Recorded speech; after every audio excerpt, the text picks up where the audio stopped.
Hello मेरे माँ भारती के वीर जवानों, कैसे हो आप सब। उम्मीद आशा करता हूँ आप सब स्वस्थ होंगे, मस्त होंगे और अपनी पठन पाठन क्रिया में व्यस्त होंगे। आपके सी एग्जाम 2026 के हो चुके हैं, जिसका रिजल्ट जल्द ही जारी हो सकता है। और जिन लोगों का अच्छा एग्जाम गया है वो तो फिजिकल में लग जाएंगे, और जिनका अच्छा एग्जाम नहीं गया वो फिर से तैयारी करेंगे। तो हमारे इस चैनल पे कंप्लीट फ्री स्टडी आपको करवाई जाएगी। तो चलिए पढ़ते हैं। आज पढ़ते हैं 10 मिनट के शो में, यानी 10 मिनट में पूरा जो आपके प्रीवियस ईयर में पूछे गए क्वेश्चन है उनका पूरा निचोड़ देंगे इस 10 मिनट में। कैसे कैसे क्वेश्चन बनते हैं और हमें क्या क्या पढ़ना है अग्निवीर एग्जाम के लिए। ये अग्निवीर ही नहीं, एसएससी, रेलवे, यूपी पुलिस एवं विभिन्न डिफेंस एग्जामों में इस टॉपिक से क्वेश्चन पूछे जाते हैं, यानी गुलाम वंश से पूछे जाते हैं। तो हम क्या क्या पढ़ेंगे गुलाम वंश में। संस्थापक और शासक जो महत्वपूर्ण हुए उनको, जैसे रजिया सुल्ताना, बलबन, इल्तुतमिश, कुतुबुद्दीन ऐबक, और ट्रिक के साथ पढ़ेंगे कैसे इनको याद करना है और कैसे कैसे हमको कैसे कैसे क्वेश्चन आते हैं। तो चलिए पढ़ते हैं। पढ़ेंगे गुलाम वंश। गुलाम वंश आखिर इसे गुलाम वंश कहते क्यों है। तो गुलाम वंश को जो संस्थापक थे कुतुबुद्दीन ऐबक, वो किसके थे? शहाबुद्दीन मोहम्मद गौरी के गुलाम थे। यानी मोहम्मद जो गौर प्रदेश से आया था उसका एक गुलाम था। कौन? कुतुबुद्दीन ऐबक। और उसने दिल्ली सल्तनत की नींव रखी। इसी वजह से इस वंश को हम स्लेव डायनेस्टी यानी गुलाम वंश कहते हैं। बच्चों, गुलाम वंश यानी स्लेव डायनेस्टी दिल्ली सल्तनत का पहला वंश है। यानी दिल्ली सल्तनत का पहला वंश है। दिल्ली सल्तनत में 5 वंशों ने राज किया, जिसमें पहला वंश है गुलाम वंश, फिर खिलजी वंश, फिर तुगलक वंश, फिर लोधी वंश। तो हम आज पढ़ने वाले हैं किस वंश के बारे में? गुलाम वंश के बारे में, जिसका शासनकाल 1206 से 1290 यानी लगभग 84 या 85 साल इन शासकों ने रूल किया। और इनमें कुल कितने शासक थे? इनमें कुल 10 शासक थे। कितने शासक थे? 10। क्या हमको 10 याद करने? नहीं, 10 नहीं याद करने। जो आपके एग्जाम में पूछे जाते हैं सिर्फ हम उन्हीं याद करेंगे। किन्हें याद करेंगे? जो आपके एग्जाम में पूछे जाते हैं। तो पहला पूछा जाता है संस्थापक। तो संस्थापक कौन थे? कुतुबुद्दीन ऐबक, जो क्या थे? मोहम्मद गौरी के गुलाम थे। चलिए पढ़ते हैं next. Very important, army GD में सबसे ज्यादा प्रश्न कुतुबुद्दीन ऐबक, इल्तुतमिश, रजिया सुल्तान और बलबन से पूछे जाते हैं। यानी आपके आर्मी जीडी में किन किन टॉपिक से पूछा जाता है? कुतुबुद्दीन ऐबक, इन्होंने 1206 ईस्वी में क्या रखा? दिल्ली सल्तनत की नींव रखी। फिर इल्तुतमिश, फिर रजिया सुल्तान, और उसके बाद बलबन से क्वेश्चन पूछे जाते हैं। बाकी 10 आपके लिए इंपॉर्टेंट नहीं। आपके लिए कितनी इंपॉर्टेंट है? कुतुबुद्दीन ऐबक, इल्तुतमिश, रजिया सुल्तान और बलबन, इनसे प्रश्न पूछा जाता है। अगर पूछा जाए लौ एवं रक्त की नीति किसने अपनाई, तो आप बताएंगे बलबन। सिजदा और पैबोस किसने प्रथा शुरू किया, तो आप बताएंगे बलबन। ऐसे क्वेश्चन बनते हैं। तो चलिए देखते हैं। गुलाम वंश। कुतुबुद्दीन ऐबक 1206 से 1210 में शासन किया। कुतुबुद्दीन ऐबक ने 1206 में संस्थापना की। किसके संस्थापक बने? गुलाम वंश की नींव रखी। और 1210 में चौगान खेलते समय इनकी मृत्यु हो गई। तो संस्थापक थे, तो आप याद रखेंगे गुलाम वंश के संस्थापक। अगर वास्तविक संस्थापक पूछा जाए तो आप बताएंगे इल्तुतमिश, लेकिन अगर संस्थापक पूछा जाए तो आप तुरंत बताएंगे कुतुबुद्दीन ऐबक। मूल रूप से यह तुर्क गुलाम था। मूल रूप से यह मोहम्मद गौरी का गुलाम था। मोहम्मद गौरी का सेनापति भी था। गौरी की मृत्यु के बाद दिल्ली का शासक बना। गौरी की मृत्यु के बाद दिल्ली का शासक बना। और इसने राजधानी अपनी क्या बनाई थी? इसने लाहौर को अपनी राजधानी बनाई थी। तो आपके लिए कुतुबुद्दीन ऐबक के लिए कौन कौन से फैक्ट याद रखना है? यह गुलाम वंश का संस्थापक है। मूल रूप से तो गुलाम, और क्या मोहम्मद गौरी का गुलाम यानी सेनापति भी है। और गौरी की मृत्यु के बाद इसने अपनी राजधानी सबसे पहले क्या बनाई? लाहौर। इसकी राजधानी इसने किसको राजधानी बनाई? लाहौर को राजधानी बनाई। चलिए पढ़ते हैं नेक्स्ट। इससे और क्या क्या फैक्ट बन सकते हैं और पूछे गए हैं। कुतुब मीनार का निर्माण शुरू करवाया, और पूरा किसने किया? इल्तुतमिश ने। कुतुब मीनार का निर्माण शुरू कराया किसने? कुतुबुद्दीन ऐबक ने। और पूरा किसने कराया? इल्तुतमिश ने। कुव्वत उल इस्लाम मस्जिद बनाई। कौन सी? कुव्वत उल इस्लाम मस्जिद इसने बनवाई। दानवीर होने के कारण इसे लाख बख्श कहा जाता है। इसका एक और उपनाम क्या है? लाख बख्श। यानी दानवीर होने के कारण इसे क्या कहा जाता था? लाख बख्श। चलिए पढ़ते हैं नेक्स्ट।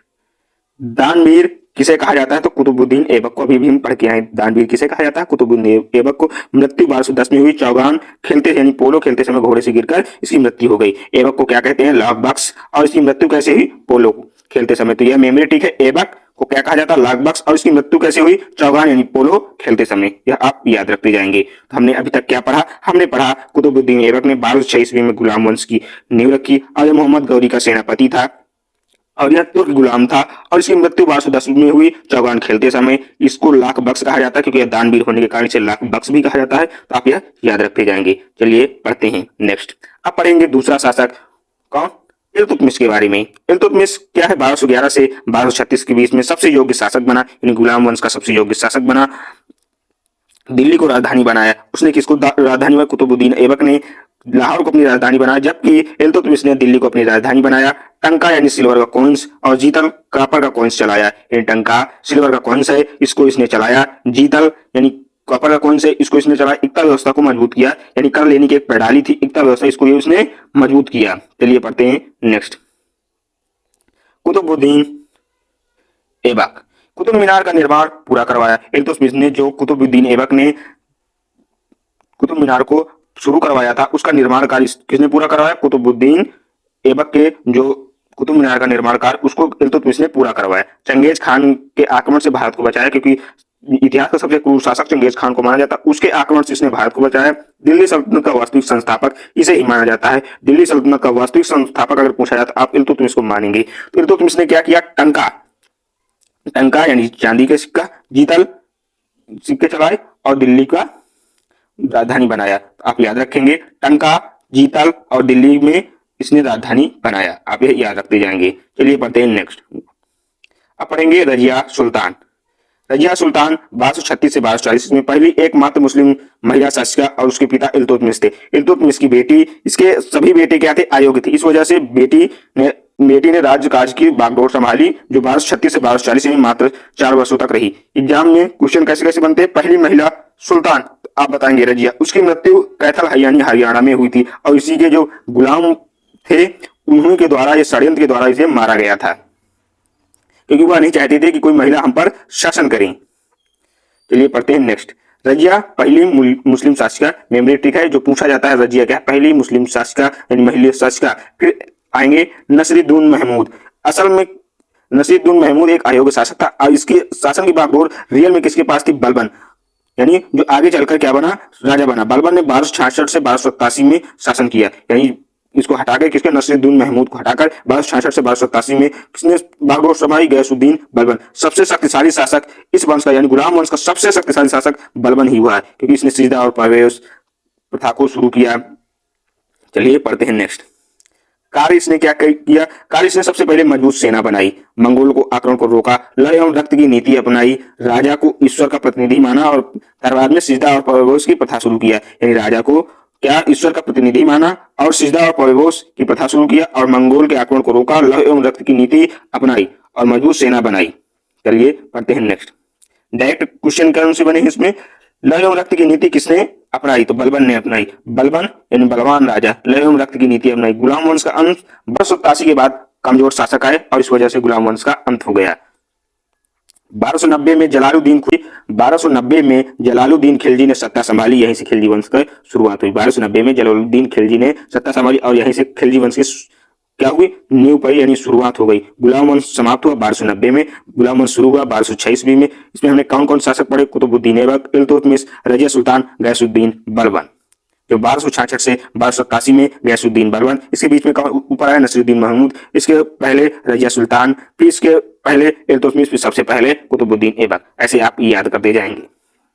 गुलाम वंश, इसके मेन फैक्ट पढ़ते हैं। अभी तक हमने क्या पढ़ा उसको समराइज करेंगे और यह स्लाइड आपने देख ली, समझो पूरा समझ में आ गया आपको। संस्थापक कौन थे? कुतुबुद्दीन ऐबक। वास्तविक संस्थापक मानेंगे तो इल्तुतमिश, यानी दिल्ली सल्तनत का वास्तविक संस्थापक मानेंगे इल्तुतमिश को। पहली महिला शासक रजिया सुल्तान। लय एवं रक्त की नीति किसने अपनाई? अभी भी हम पढ़ के आए हैं, बलबन। लाख बख्श किसे कहते हैं? ऐबक को। किस लिए लाख बख्श कहा जाता है? क्योंकि यह दानवीर था, इस वजह से इसे लाख बख्श कहा जाता है। पढ़ेंगे और फैक्ट। टंका और जीतल किसने चलवाया? इल्तुतमिश ने। टंका और जीतल सिक्के किसने चलवाया? इल्तुतमिश ने। कुतुब मीनार शुरू किसने करवाया? ऐबक ने। और कुतुब मीनार पूर्ण किसने कराया? इल्तुतमिश ने। गुलाम वंश 1206 से 1290, यानी गुलाम वंश 1206 से 1290। मेमोरी ट्रिक पढ़ेंगे कुछ। पहले ट्रिक है ए इल रज बल, यानी कौन कौन से हमने पढ़े? ए से ऐबक, इल से इल्तुतमिश, रज से रजिया, ब से बलबन। यानी हम इन्हीं के किसी भी एग्जाम में ले लो, इन्हीं से सबसे ज्यादा गुलाम वंश से प्रश्न बनते हैं। किन से? ऐबक से, इल्तुतमिश से, रजिया सुल्तान से और बलबन से, क्योंकि यही मेन शासक हुए और सबसे शक्तिशाली शासक बलबन हुआ। लाख टंका महिला और लाख से ऐबक, यानी लाख बख्श ऐबक को कहा जाता है। टंका किसने चलाया? इल्तुतमिश ने। महिला शासिका कौन? रजिया सुल्तान। और रक्त की नीति किसने अपनाई? बलबन ने। गुलाम वंश के कैसे कैसे क्वेश्चन बने, अब हम उन क्वेश्चनों को पढ़ेंगे। गुलाम वंश का संस्थापक कौन है, तो ऐबक है कि इल्तुतमिश है कि बलबन है कि गौरी है। तो गुलाम वंश का जो संस्थापक है उन्हें उसे किसे माना जाता है, ऐबक, यानी ऐबक ने 1206 में गुलाम वंश की नींव रखी। अगर दिल्ली सल्तनत का वास्तविक संस्थापक पूछा जाए तो आप बताएंगे इल्तुतमिश ने। लाख बख्श किसे कहा जाता है, कुतुबुद्दीन ऐबक के। यह डायरेक्ट आर्मी जीडी के साइड से उठाए गए क्वेश्चन है। टंका और जीतल किसने चलाए, इल्तुतमिश ने। टंका और जीतल किसने चलाए, इल्तुतमिश ने। गुलाम वंश पहले मुस्लिम शासक, पहले मुस्लिम शासक कौन है, रजिया सुल्तान। पहले मुस्लिम शासक कौन है, रजिया सुल्तान। लौह एवं रक्त की नीति बलबल ने अपनाई। लौह एवं रक्त की नीति किसने अपनाई, बलबल ने। गुलाम वंश का शासनकाल 1206 से 1290। गुलाम वंश का शासनकाल कितना है, 1206 से 1290। कुतुब मीनार का निर्माण कार्य शुरू किया कुतुबुद्दीन ऐबक ने, और पूरा किसने कराया, आप बताएंगे इल्तुतमिश ने। रैपिड फायर रिवीजन करेंगे। संस्थापक ऐबक, वास्तविक संस्थापक इल्तुतमिश, पहली महिला शासक रजिया सुल्तान। लौह एवं रक्त की नीति बलबन। लाख बख्श ऐबक, क्यों कहा जाता है लाख बख्श, क्योंकि यह दानवीर होने के कारण से लाख बख्श कहा जाता है। टंका और जीतल इल्तुतमिश ने चलाए। टंका और जीतल इल्तुतमिश ने चलाए। कुतुब मीनार का निर्माण कार्य किसने शुरू किया, ऐबक ने, और पूरा किसने कराया, इल्तुतमिश। शासनकाल 1206 से 1290। अंत में खिलजी वंश यानी जलालुद्दीन खिलजी ने इस खिलजी वंश की नींव रख दी। आई होप यह 10 मिनट का शो आपको बहुत पसंद आया होगा। अगर वीडियो हेल्पफुल लगा हो तो अधिक से अधिक बच्चों तक शेयर करें, और अपने अच्छी तैयारी के लिए, आर्मी की, अग्निवीर की अच्छी तैयारी के लिए हमारे चैनल से जुड़ना ना भूलें। तो मिलते हैं नेक्स्ट वीडियो में, तब तक के लिए जय हिंद, जय भारत। और वन ऑफ द सॉल्यूशन इस चैनल पर आपको प्रोवाइड किया जाएगा, तो पढ़ते रहें, मुस्कुराते रहें।